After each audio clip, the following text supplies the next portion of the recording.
Et pour comprendre cette initiative du Vatican, nous sommes avec Odon Vallée, historien des religions. Bonsoir et bienvenue sur TV5 Monde.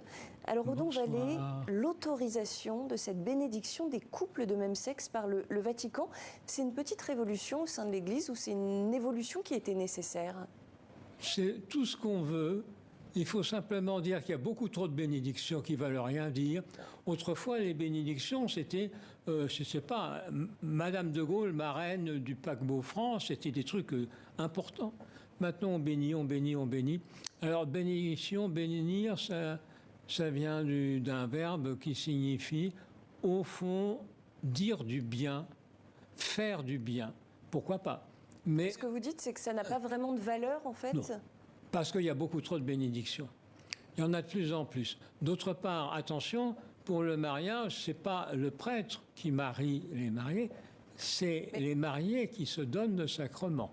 Mais alors, si ça ne veut rien dire ou pas grand-chose, comment est-ce que vous expliquez que ça suscite autant de réactions négatives, autant de rejets, notamment du côté de l'Église sur le continent africain?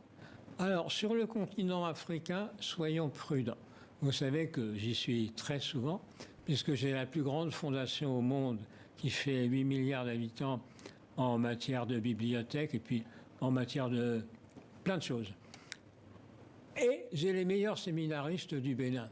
Et alors pourquoi? Pourquoi est-ce que ça suscite? Eh bien, figurez-vous que ça ne suscite rien, mais on fait croire que ça suscite. Ah bah attendez, le cardinal congolais Fridolin Ambongo a quand même, et je précise qu'il préside le symposium des conférences épiscopales d'Afrique et de Madagascar, il a lancé un appel à une réponse unie des évêques.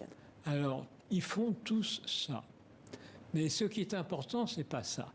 C'est le nombre de pays d'Afrique où il est interdit d'avoir des relations homosexuelles, sauf à accepter des peines de prison, voire la peine de mort. C'est ça, c'est le droit. Ce que racontent les cardinaux, les évêques, tout le monde s'en fout complètement. Mais on ne peut pas non plus leur dire non. Ce que font les Africains, c'est bien souvent de dire « Oh, soyez très discrets ».